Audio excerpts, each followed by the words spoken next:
The word Bronx was anything for me except a place. The Bronx was a word used in the French vocabulary to say that it was a mess. When someone used to play loud music in the neighborhood, in your own room, the mother or the father used to come and say, "What do you think you are, in the Bronx?"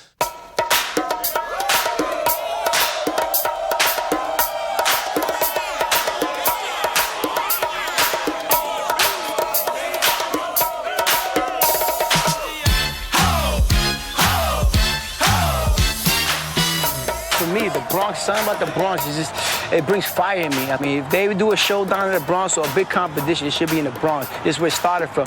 It's more spiritual. If you wasn't from the Bronx, man, you was just beginning somewhere else. We had the most clubs, we had the most musicians. You had to come up to the Bronx. Everybody was coming up to the Bronx. We weren't looking for a way out of the barrio or out of the Bronx. None of that. For us, it was, to some extent, spiritual.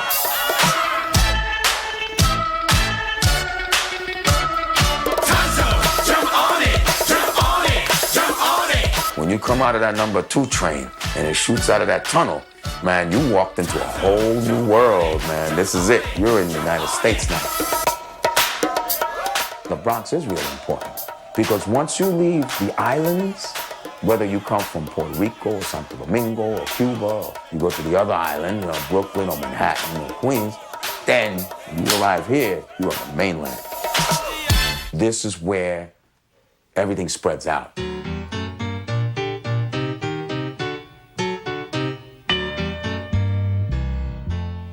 I look at this place and, you see a baseball field. I've seen this block go through its entire life cycle. I mean, I could stand right here and I can go from like where I lived over there, where that green container is. My best friend Gerard O'Sullivan lived.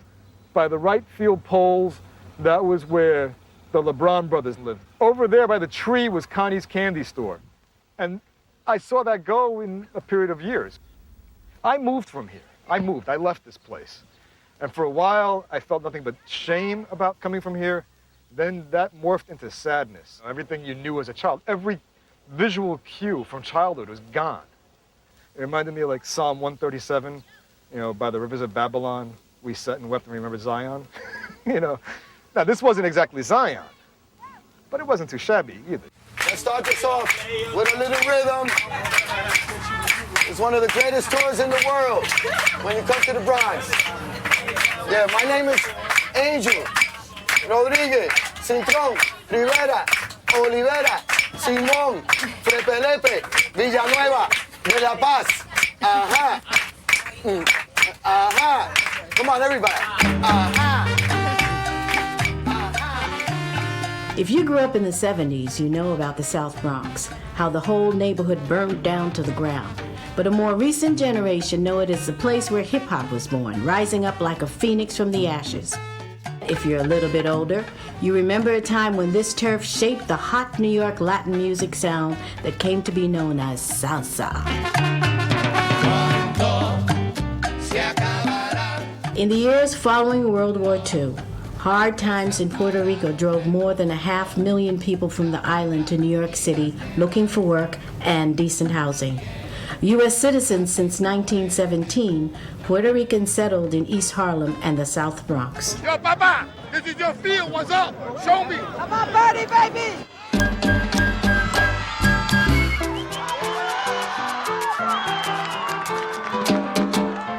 Practically everybody I knew in the music business, I met him in a schoolyard. Then from there, we went on.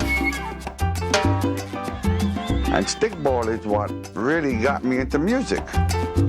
We called it the poor man's baseball. Half the kids couldn't afford gloves and equipment, so they invented the stickball with a rubber ball, and you steal your mother's broomstick, take the straw out, and you had a bat. They would play stickball right on Kelly Street, and when you hit from the stickball, you were hitting towards Longwood Avenue, and the candy store was right on Longwood and Kelly Street.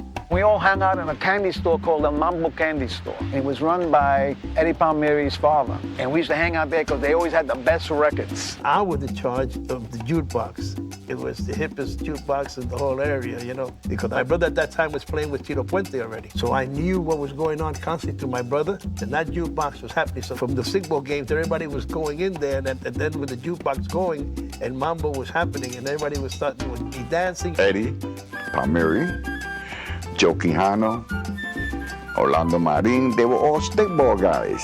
And we talked about music between stickball games. They would ask us, do you want to come to our little rehearsal at PS52? Because we're going to make a little group. So we would go to PS52. Sit back a little bit. Ooga! It's about Ooga! time you got here. Ooga! We're going to fine you for being late. God bless you. That's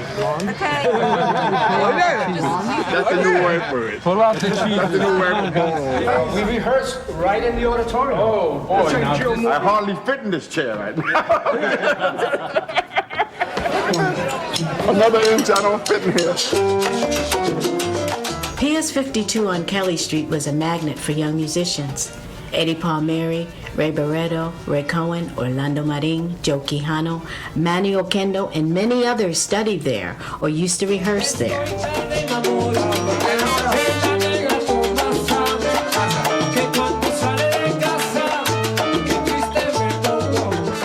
They would let us rehearse here, and we would perform Friday nights in the gym. This was the beginning of the era of the mambo dancing.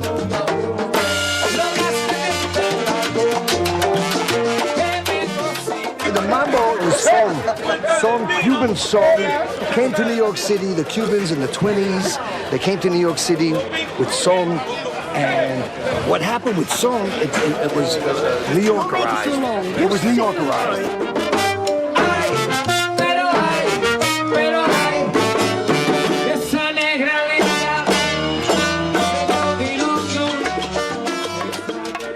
Did you see the book he bought in?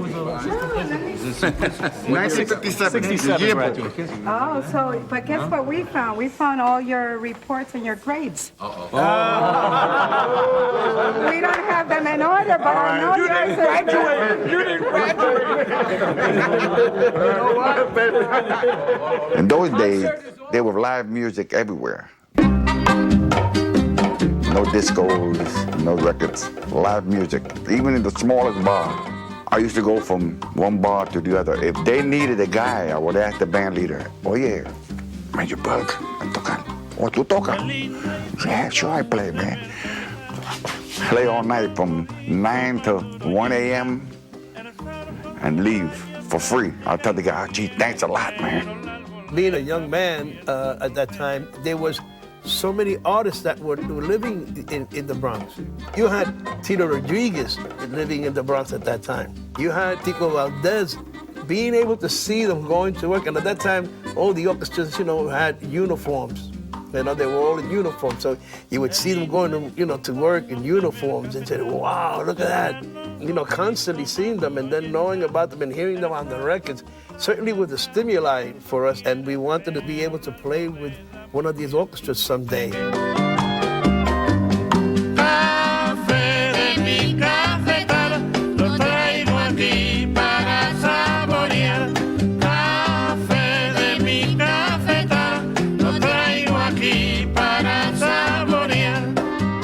One of the things that I remember vividly when I was growing up in the South Bronx is the sound of drums resonating through the canyons of the projects. The music was so much in full force.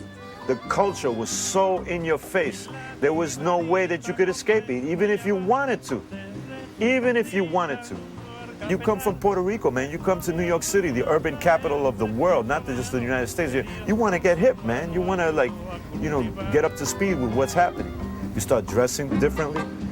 You start talking differently. You start walking differently. When we were kids, like 14, 13, we all had long hair then. So we used to carry hair combs, man, and put the hair back. So the combs were, we get to get 3 or 4 guys on a cart. When I was...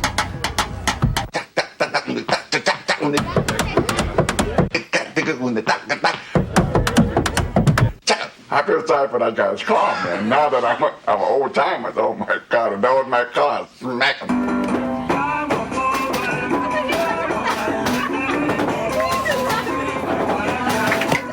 That's a great beat, man.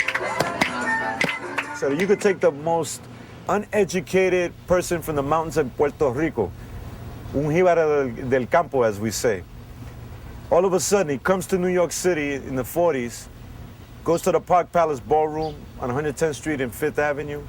The band that they heard was the Machito Orchestra, this incredible hip orchestra that's so sophisticated that even people in the jazz world, their mouths were open when they would see and hear this band. So in 6 months, you see that same Jíbaro del Campo walking, talking, bopping their head, and all of a sudden they're a New York hipster. You ask me about salsa, what it was, just Cuban music with a freaking New York attitude.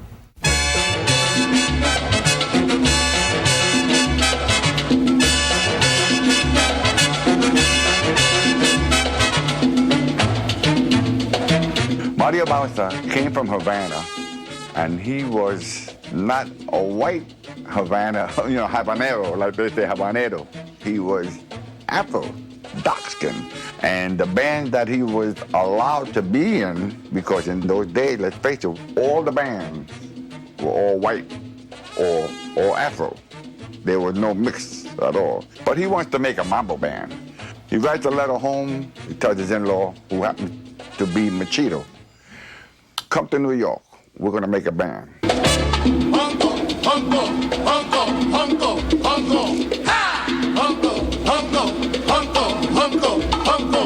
Machito was first to declare the blackness of his band. Machito and his Afro-Cubans. When other people might want to push that to the side and not make it a rallying cry for what they do, Macho was throwing it out there for the world to see. In Arsenio's band, Kike used to pitch the drum very low, so that there was a sound that was like the earth. Your mind wanders to Africa because of that timbre of sound. You know, it wasn't, it was funky, it was soulful, and it was a link to Africa.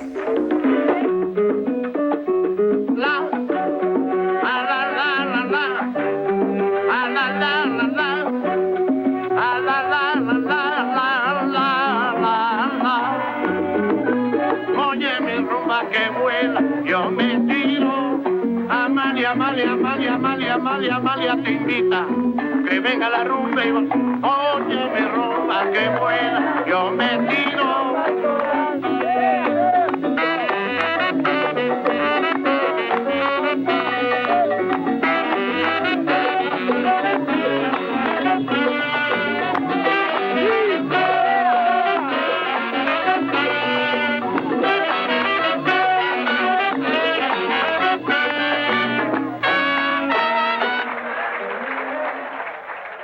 When the Afro beat, which started to originate, the mambo came out, it went right in with your shoulders, with feeling it.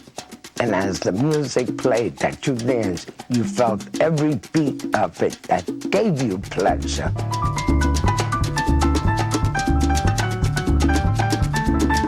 My stepfather was a piano player, and all you guys, all you want is mambo, mambo, mambo, mambo, and dum, dum, dum, dum, dum, dum.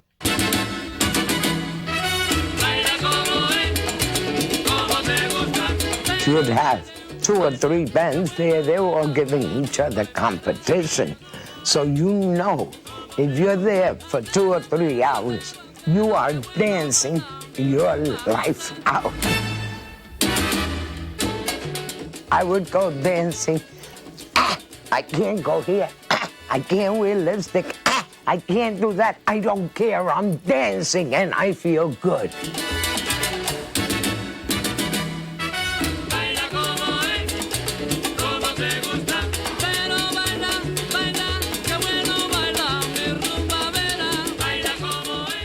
It became infectious. Yes. It spread like wildfire.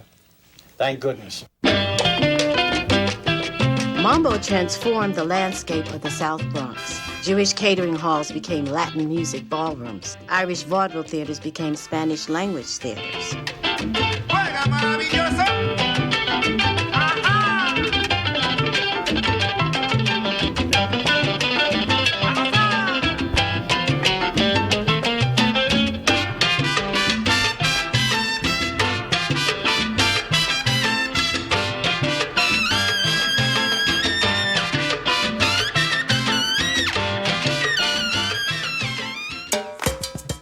You're looking at a man that experienced coming to the Teatro Puerto Rico when I was a little child. It was a lot of big events. They even brought horses on stage, you know, and singers of all kinds. The first time going there was as a child with my father. And there were always these Latin spectaculars. They showed you a movie and then they had what we call Latino vaudeville. So you would see a singer, you would see a comedian, a juggler. It always seemed always that they would drive a car onto the stage. You know, some local dealership had a deal going on, so they drive a new car onto the stage and show it to you. Some people find it impossible to believe, but it's true. You know, Federico Pagani was a promoter, had been a promoter in New York from the 30s on, the only promoter that worked that did Latin dances. And he threw a show where he put up on the marquee, you know, tonight only, you have Tito Puente, Celia Cruz, Eddie Palmieri, Joe Cuba, the LeBron brothers, Johnny Pacheco. I mean, he had every name in the business up on this marquee for $5, 2 shows, $5 each show. And my father said, come on, we're gonna go see the show. We go in, and the show was at 5 o'clock. And 5 o'clock came by, nothing happens, but that's natural, right? You know, PRT time, Puerto Rican time, right? So you got 5, you got 5:10, nothing happens. 5:15, nothing happens. 5:20, nothing. Now people are starting to get restless, and you gotta understand that Teatro Puerto Rico holds like 3,000 people. It's the 6th largest theater in New York City at the time. Capacity-wise, it was the 6th largest theater. And people are restless, and they're throwing stuff up on stage, and the guy through Federico comes out, and he's like dodging, you know, napkins and plates and whatever else they throw up. And cue me, cue me, cue me. And people go quiet, you know. There will be no show tonight. Man, it's like shocked silence, right? And he quickly follows up and he tells her, the truth is that my mother needed an operation and I needed the money and, you know, I couldn't just ask for it, so I decided to do this. And, you know, you people have been so nice to me over the years with all my dances. People are like, there's like 3,000 Puerto Ricans now. You gotta imagine, man. You would think they would rush the stage and kill this guy, but he had been responsible all those years. So somebody yells out, fuck it, man, let him keep the money, right? It's only $5. And they start filing out, man, and Federico yells out, and don't forget, tell your friends, there's another show at 10!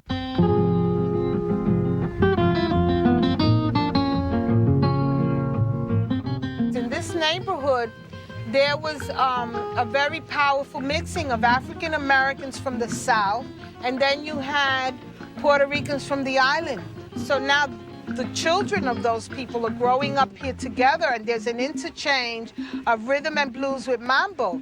So you have African Americans who can mambo dance as good as anybody, and then you have Puerto Ricans who are doo-wopping in hallways and subways where the echo is really nice, you know, and sounding like any other doo-wop group, sounding just as good.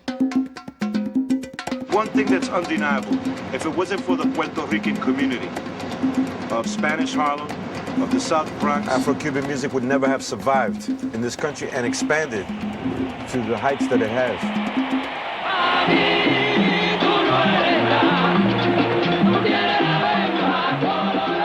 The Cuban musical forms that New York City's Puerto Rican community had inherited finally exploded with an aggressive sound that the Fania record company marketed as salsa. It culminated with a concert in 1973 by the Fania All-Stars at Yankee Stadium, right in the heart of the South Bronx. Salsa is an urban music. Salsa could have only happened in New York and in a place like the Bronx because of the diversity of the people that were playing it. Salsa, first of all, is not a rhythm. Salsa is a concept. It's an inclusion and a reconciliation of all the things that we are here in the Bronx and the music that we made together.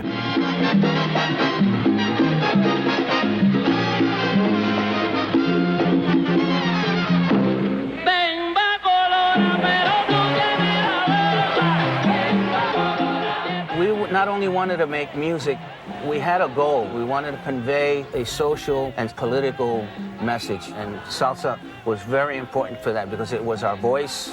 It was one of the few things that was not controlled.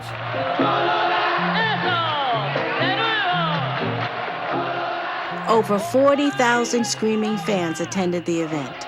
The majority of the musicians on stage that night grew up or lived within a few dozen blocks of the stadium. It was a climactic moment of the South Bronx Latin music explosion.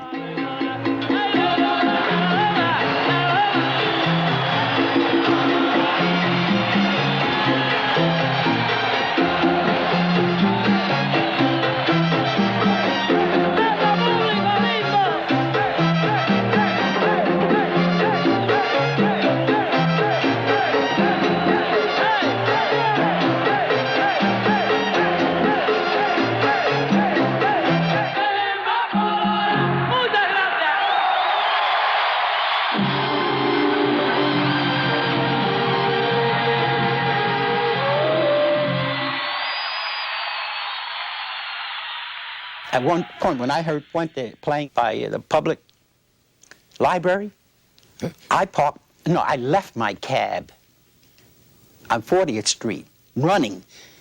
It was running, and I ran into the park to hear Puente and find somebody to dance with. That's how I was affected by it. I mean, naturally, a bell went off in my head. I said, God, I better get back to that cab before I get a ticket or it gets stolen. But if I had found a dance partner, I don't know if I still have a job. Tito was a mambo dancer, you know. Before he was a musician, he was a dancer, a professional dancer. So now he combined the ability to be so good on his instrument, but he was a dancer at the same time.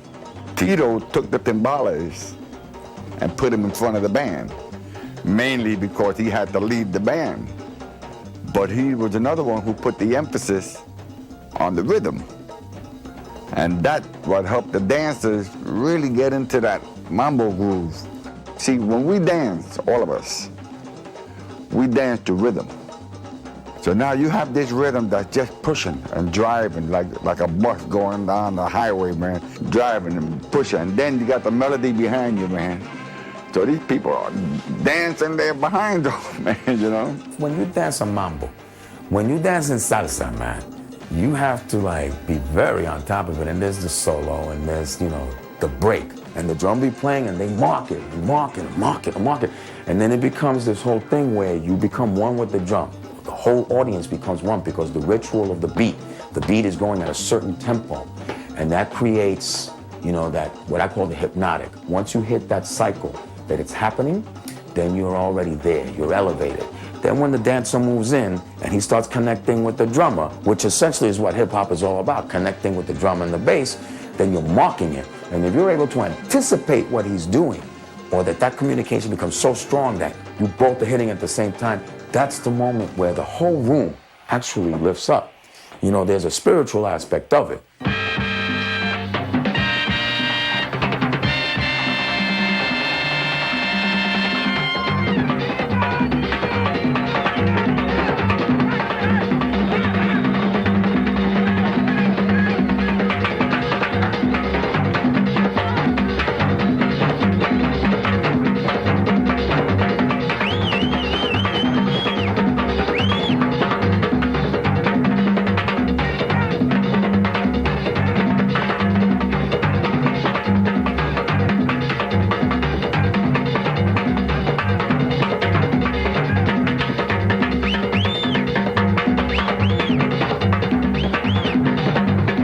Holy mackerel. That was Tito Puente.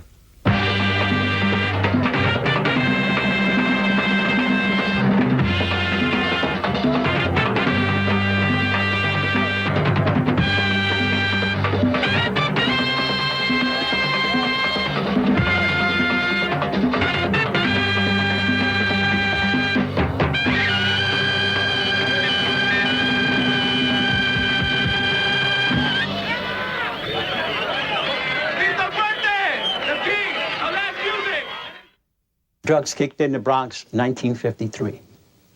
And that was the beginning of the end, because it spread like a cancer from the Bronx to El Barrio because of the close social link, you know, and it just continued. I saw it, and I would tell people, man, it's coming, and nobody paid attention. And I had dear friends die of ODs and all that. It's tragic. But the fact that it altered the social scene was even more tragic, because the dance halls disappeared.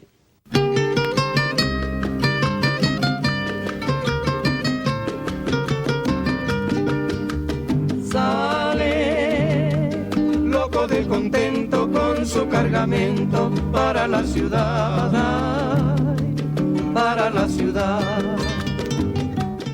Nobody cared about the Bronx. It was a joke, you know. The city was going through its own bankruptcy. I think that was around the time that the feds told New York to drop dead. Well, the most important thing that led to the economic decline of the South Bronx was the building of the Cross Bronx Expressway. That killed the South Bronx, because all of these middle-class families that were Jewish, Italian, and from other groups, all of a sudden it disappeared. I lived in the last apartment in a burnt-out building with my grandmother and my sister, and it was very, very scary. One night, I woke up, and my father and mother were like, let's get the hell out of here. The apartment across the hall, down one flight, was on fire. Where that fire escape is over there on the 4th floor, there was a fire there. And I remember going down the stairs, and there were windows by the stairway. And I still remember my father carrying me, and I could feel the heat on me coming off that thing. And you're not scared, it's just weird. It's like it's happening to somebody else. There were so many fires that, there were so many fire alarms that you could dance to the sound of the bells. That's an image. That's an image, because I'm sure there's a lot of dancing, but I'm sure there's a hell of a lot of jumping.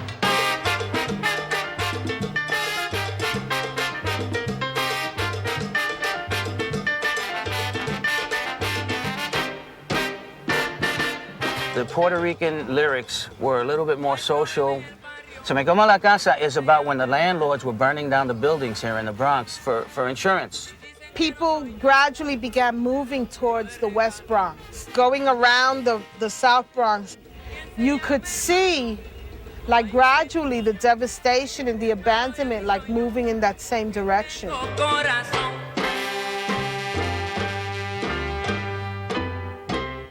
Somehow this devastation was following us. It wasn't going to shake us loose. It was trying to grab us, grab a hold of us. And there was this real fear. Are we going to be able to survive this? By the early 70s, the South Bronx came to be regarded as an idea, not just a place. Its residents kept moving to avoid the devastation. But even when they moved north, the neighborhoods they moved to came to be called the South Bronx. If anyone were to ask me to characterize my teenage years, you know, the fear factor was running into a gang. And it didn't matter, because you could run into the Imperial Bachelors, you could run into the Golden Guineas. The turbans, the dragons, the Latin kings, the drinkses. You could run into the ministers, you could run into, you know, the spades. Oh, God, renegades. Whoever it was, you were gonna have trouble if you weren't affiliated.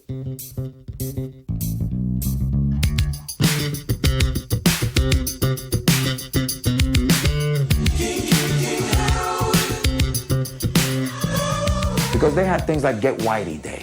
Now look at me. You know, I could stand there for hours and tell somebody I'm Puerto Rican, but in that kind of atmosphere, they're not gonna ask you if you're Puerto Rican. So they had Get Whitey Day for 2 years in a row. People running around smacking people because they were light-colored, you know? That's the kind of bullshit that was happening up here. If you went through the neighborhood, flying a color you're not supposed to fly in their territory without their permission, your jacket came off. There was no bargaining for it. Your jacket or your life. Or you go back, you know, some scars, you know, to let you know that, you know, you came through the place where you wasn't supposed to go through. You have to have this deadpan look. When you have this deadpan look, no kid will dare to come up to you and talk anything to you. Because you got this stone cold killer's look. And you know, I used to practice it. Before you know, it was no more practice after that. It became just me. I grew up in my block was gang infested. Everybody was in a gang. You saw everybody wearing these vests and everything. So my cousin was rolling with the Savage Skulls. And one day he told me they're looking to open up a little squad. And I'm like, a squad of what? He said, yeah, you know, gang. You want to be a gang member? I was like, gang member? Ain't that too small? And he was like, nah, they're going to open a squad where the baby skulls is going to be the ones that carry the weapons. That way the older guys won't get in trouble. The first division of baby skulls were from 8 to 9 years old. I had to go through this Russian roulette. And I'm like, what? And I thought it was fake because nothing happened to me, you know? But after I joined up, they did it again to someone dropped right there. So it was like, it got to be real. Because, you know, you're not there all the time seeing someone die, you know? So, you know, when it happened, it happened. In 1973, gang leaders, weary of the endless cycle of violence, organized a citywide peace meeting held at the Boys Club on Hoe Avenue in the South Bronx. You took away one of our brother's lives, man. And we were right down the funeral looking at them, saying, I wish the immortals, if they were them, to see what it is to take away one of our brother's lives. When we have static, man, we settle out among ourselves, man. Because like, wow, we got to live in this district. The whiteys don't come down here, man, and live in the fucked up houses, man. The whiteys don't come down here, man, and have all the fucked up fucking no heat in the fucking winter time. You understand? We do, Jack. So therefore, like, wow, we got to make it a better place to live.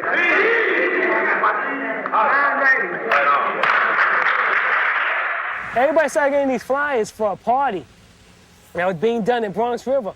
It was like, come one, come all, leave your colors at home, you know? Certain things on that flyer, man. I tell my cousin, come on, let's go. He was like, no, that's a setup. No, because they heard about that before. Like some clubs, like you go to the like social clubs and something, they go, oh, come to a nice little family party. You go there, it's a setup. They close the doors on you and they cut you up and you got a big, that had been happening a lot too. So my cousin, I said, yo, man, I don't know, this sounds like something good. So we went to the door, and I was just amazed that when we came in, all you heard was music, right? But next thing you know, you see some people dancing, you know, because they probably already used to it. Dancing some funk dance or whatever, with girls and everybody. And you're like looking at them like, yeah. And then this guy gets up, and it's the guy, bam. And I look at him, I'm like, oh, that's that motherfucker. He said he's a Black Spade. I said, yo, it's a setup, you know? So we started going closer to the door. Van Barther's up there. He said, excuse me, yo. And his voice sounded real soft, you know, like, it sounded harsh. He's like, excuse me, can everyone be quiet for a minute? And the music on, he's like, I'm trying to do this because I feel like all we're doing is killing each other. He said things like, now he realized why they always left the gangs alone. Even though gangs members got arrested here and there, he wanted to know why the gangs were continuously on through the 50s on to the 70s. Why? And he said, you know why? Because they don't give two shits about us. He said they don't care about us, and they want us to end each other. Hip-hop movement dented that whole gang thing. It's like, hey, this is something else that we can get on. It can empower us. We can still be like a bunch of dudes rolling, but we rolling with something that's cool. We ain't gotta hide what we doing. We ain't gotta run from no police. It could be a whole bunch of us all together, and it's all good because we here in peace. It's the Bronx in the house.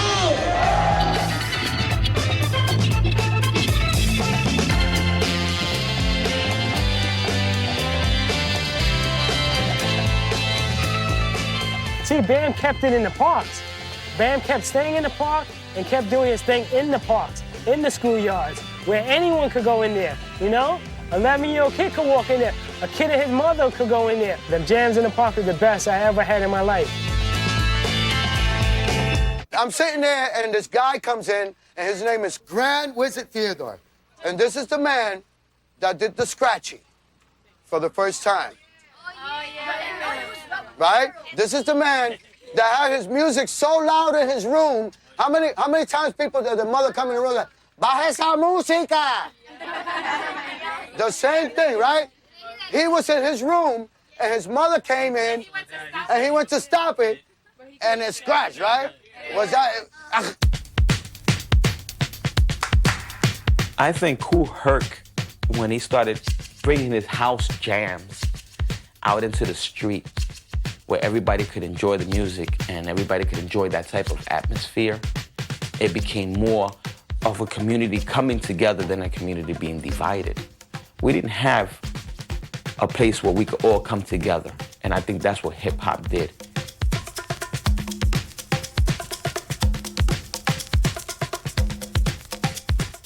We would go to our clubs, which was no YMCA, none of that. We would go to an abandoned building in which we took and kind of like renovated maybe 1 or 2 apartments. And it became a second home to us. We kind of like, you know, it was a bad thing that the Bronx was burning down or other, but we kind of like liked it in the fact that we have clubs left and right. You know, and for a lot of us, that used to be our first apartments. A bunch of little kids walking around with a mattress going into an abandoned building, you know, finding a old broken down chair or something. Oh, that's a good thing for the living room for our club. We came here tonight to throw down and spread the word all around town. So young ladies, don't front on me now. We know that you want to get down. The music that you hear is a G, so get your butt up out of your seat. The rap will have you stomping your feet to the sounds of the funky breaking bells beat.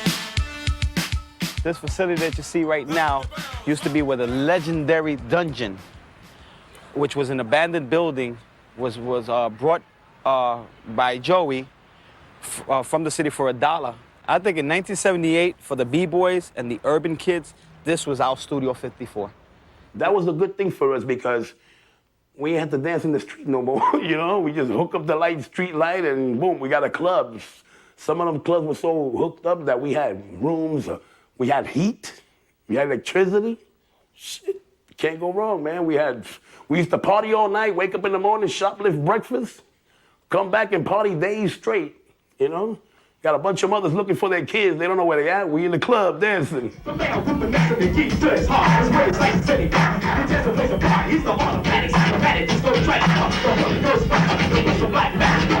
For me, how hip-hop started for me, it was in one of the community rooms. There was no light in there. It was dark as hell. The place was jam-packed. It was a sweat box. And all you could see was this one light over the turntables, and he was playing that kind of music.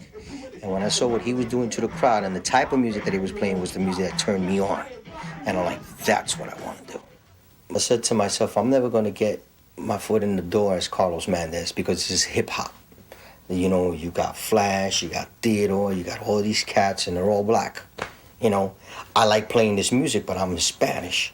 I'm not going to be accepted if I go out there as DJ Carlos Mendez. Just the name alone is going to make you not want to come in the door. So I said, I got to come up with a stage name. I got to come up with something. And I came up with all kind of stupid ideas. DJ Snake, DJ Quick, DJ. And they were like, these are all too corny for me. I got to come up with a name that means something that has a meaning to me. Well, on the capital floor, MCXX, and it don't come at all if it ain't correct. Don't have to bite, not necessary. And then there was this television show called Chase, where the beginning of the movie started with a license plate that said Chase on it, and the car would take off on it. You know, it started that way. And I said, Chase, Charlie Chase. I said, because in reality is that you know you're just as good as these guys that are out now, especially Flash. Flash was the guy I felt that I was chasing. He was like ahead of me, and I knew was chasing the guy. And I'm like, that's perfect, man. This is the perfect name for me. I'm going to stick with this name, DJ Charlie Chase. For the sense of $2 for the cold crush floor. On my team, I'm down with the best of the don't like me. I wouldn't care less so. Clap your hand, stop the beat. In the jungle, bro. In the jungle, bro. In the jungle, bro. Clap your hand. The jams in the park were basically like you wake up one day and they say, you know what, I want to play in the park. And you just put the word out to the guys in the neighborhood, and guys would come out to come help you bring your stuff to the park. That's it, just like that. You hear the music on Fordham Road, you're ready. But getting closer to the jam, yeah. Closer to the jam, yeah. People just go in the park and just make it up right there to scratch a chicka 1 2. You know, the music would just take you like, oh, you know, you just let everything go for a minute. Come on. Because our main priority as dancers was the music. We didn't care about who the hell was MCing. You play music, you're a DJ that plays the type of music we like to dance to, like Grandmaster Caz and Chase. In my house, my mom is like, what the hell are you doing? you know, why aren't you playing some salsa music like the other DJs? They're making good money. Look at Freddie down the block. He plays at the bar. He's coming home with $100 a night. And then I'm like, I don't want to do that, Ma. This is what I want to do. Salsa's beautiful, man. We love salsa. But you can't dance with it, salsa music. So we would use the music that they would play out for us, you know? Blow Your Head, Super Sperm, Let's Dance. When you got the feeling, let's dance. Man, that was Charlie Chase. He used to play that all the time. I used to love Charlie Chase because I know he was going to rock that for me. It was never really like, you know, I'd go out there and say, oh, yeah, I'm the Hispanic DJ playing Hispanic music, and no, it wasn't like that. I was a Puerto Rican DJ playing hip-hop music, and I was good at it.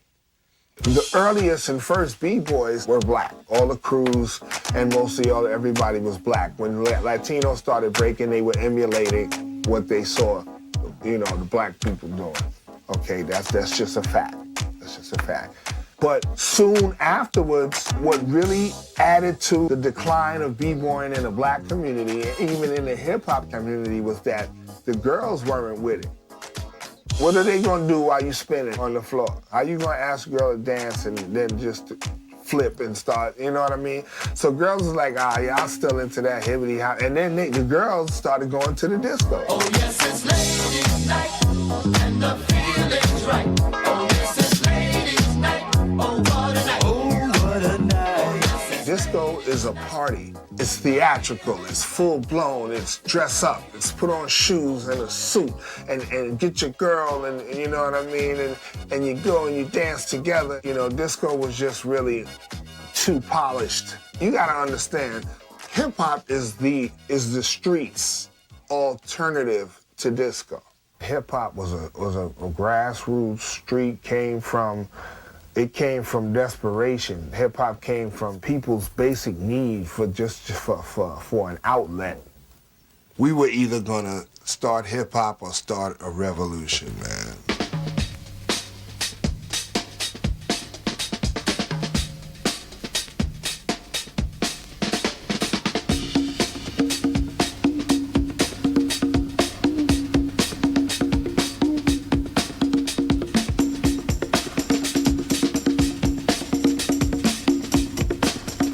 B-boying is a competitive thing, just like DJing was. We had a battle to get our props, you know, to get our respect, to get known. After a while, you see your routine gets stale, so you get pushed.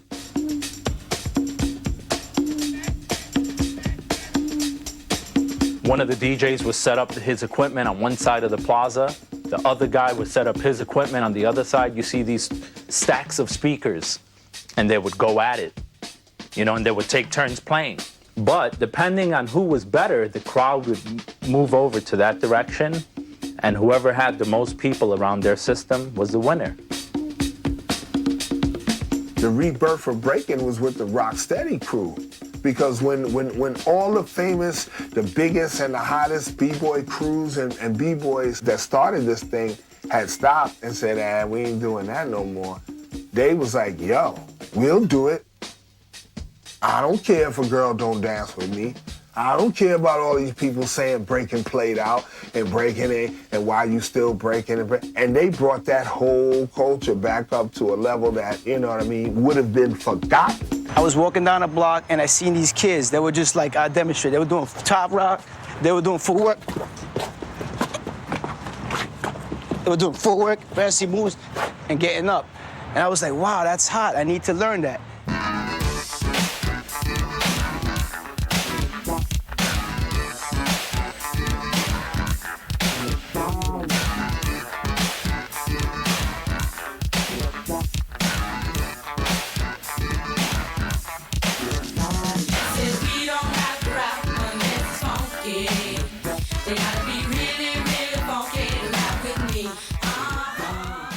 Every culture has some kind of dance for celebration and stuff like that, and that's what it was. Brooklyn rock was more disco. It had more swing to it, you know?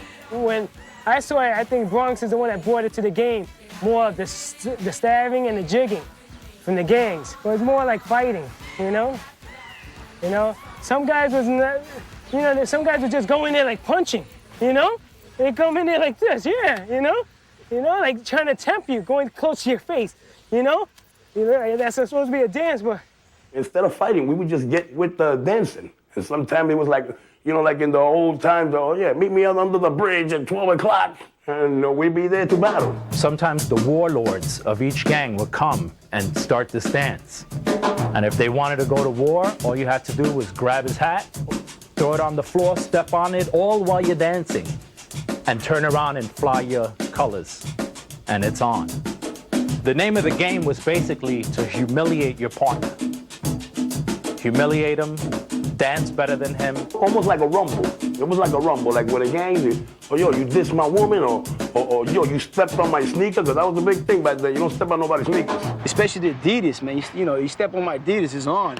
We fighting. We ain't even gonna battle. We fighting. But time has changed. You step on somebody's sneaker and they say, yo, I'm sorry. Excuse me. You're not a friend anymore when the music drops. We could say hi when they playing a dance that you could freak to, but when a break beat comes down, you're in that circle. You're just an opponent. The day when we went there and we battled them and Rocksteady was there, we actually was in a circle. It's called a cypher. The crowd was like this, and I was like, yo, come on, let's get in here. You gotta squeeze in, because everybody's looking. When there's a battle, everybody's tight. Give him some room, hold on, let him finish. I was like, come on, squeeze in there, squeeze in. So I squeezed, wavy leg, go in there, push. Start breaking, boom, start doing top rock. Took off his shirt, boom, revealed his letters. He used to have old English letters with your name on it. Boom, he took off his shirt, wavy legs. He started waving, boom. All of a sudden, Crazy Legs seen that his name was Wavy Legs. There was a spark there. Crazy Legs, Wavy Legs. It sounds similar. They went at it. Crazy went at it. All of a sudden, yo, Crazy, boom, Crazy, the Rocksteady crew. They started, boom. They started battling, boom. Then I come out, Kid Freeze. You got Frosty Freeze comes out, doing his thing, boom.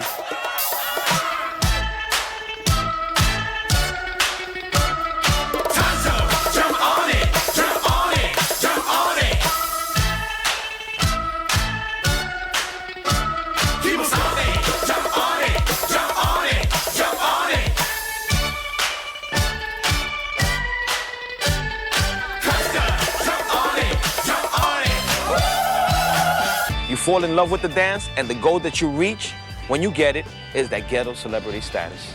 I think what the Latinos brought into it was the finesse of the moves. We really took it serious, man.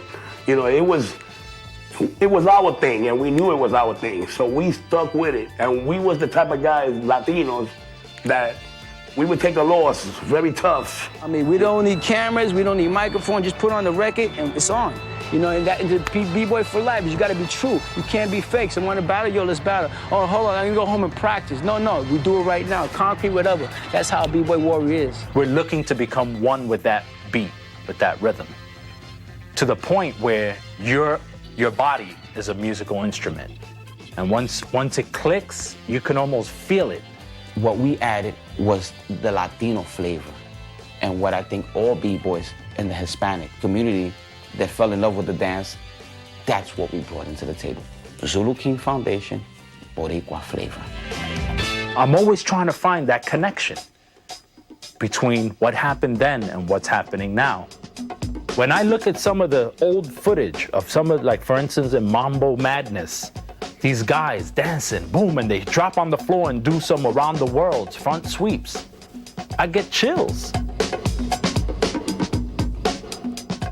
The New Rican kids who were dancing the early forms of hip-hop saw what their parents were dancing. Even though salsa didn't give birth to hip-hop, these two vibrant musical forms came of age in the same place, and it was the South Bronx and its people that made them what they are.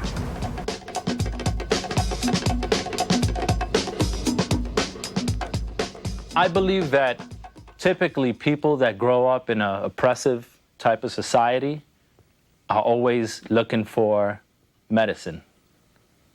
And for us, cultural expression is the medicine. It would be a way out, like if you danced, you felt all this pressure left you. What you didn't want to know about, you forgot. What was hurting you wouldn't bother you. Dance was life. Cuando Dios no determina o no remedia los males, no te valen los cordiales ni los caldos de gallina, no te valen los collares que te puso tu madrina. Cuando Dios no determina. Ah, you like that, man? Like, who can freestyle, man? Who can freestyle off the top of the head? Come on. All right, let's keep it down. Let's hear it. Let's keep it down so we can hear I want to hear the beatbox, but I want to do clave on top of the beatbox, and the clave is the basis of all the music that we're talking about. You gotta say what? What they making? Oh. Soy Tito Fuente, mírame la frente como un presidente, le canta a mi gente, porque soy inteligente. That's what I'm talking about.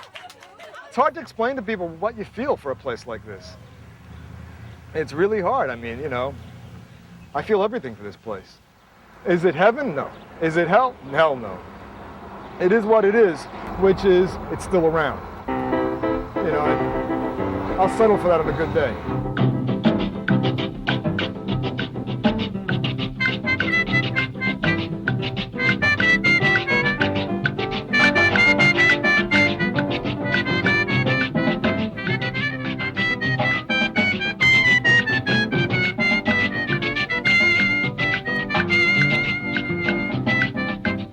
Cuando le pedí la mano de la mujer que yo quiero, mi madre me dio en la chola con la mano del morocel. Ay, mira, mira, mira, mira tú, mira, mira, mira lo que se piensa de ello casi siempre son al revés. Ay, mira, mira, mira, mira tú, mira, mira, mira lo que se piensa de ello casi siempre son al revés.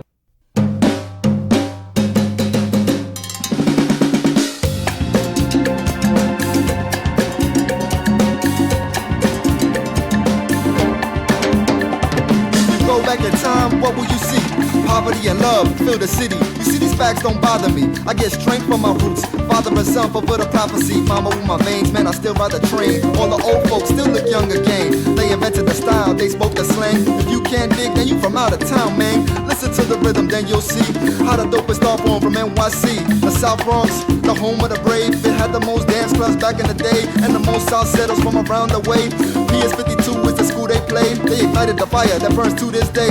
This is folklore, man. Folks was poor, and through it all, the music still soared. You can hear it in the drums coming through the horns. Passion, a new hope was born. The beat's complex, the dance is even more.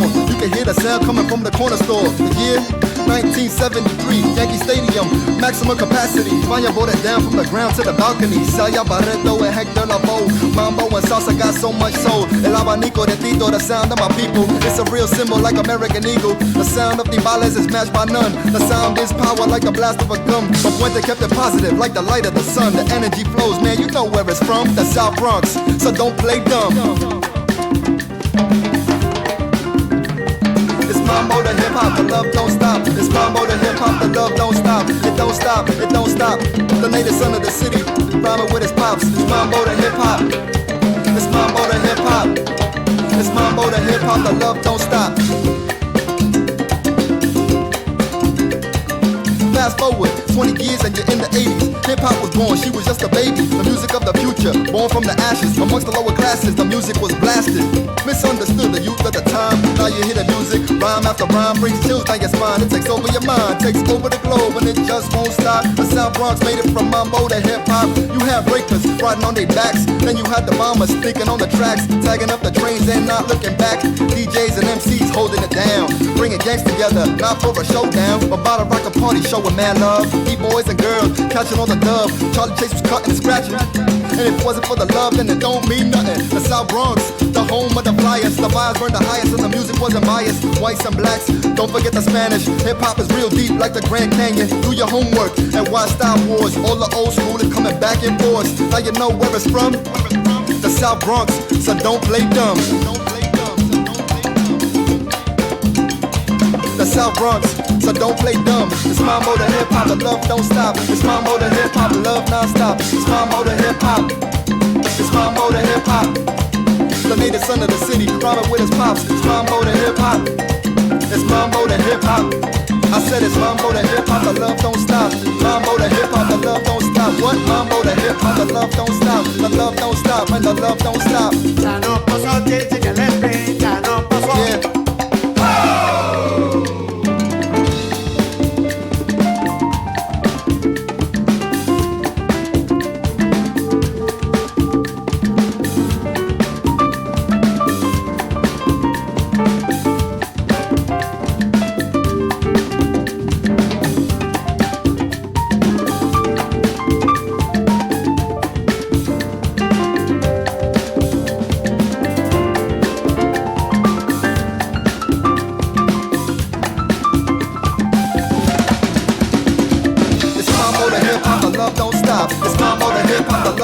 stop. It's mambo to hip hop, the love non-stop. It's mambo to hip hop, the love don't stop. It don't stop, it don't stop. The native son of the city, rhyming with his pops.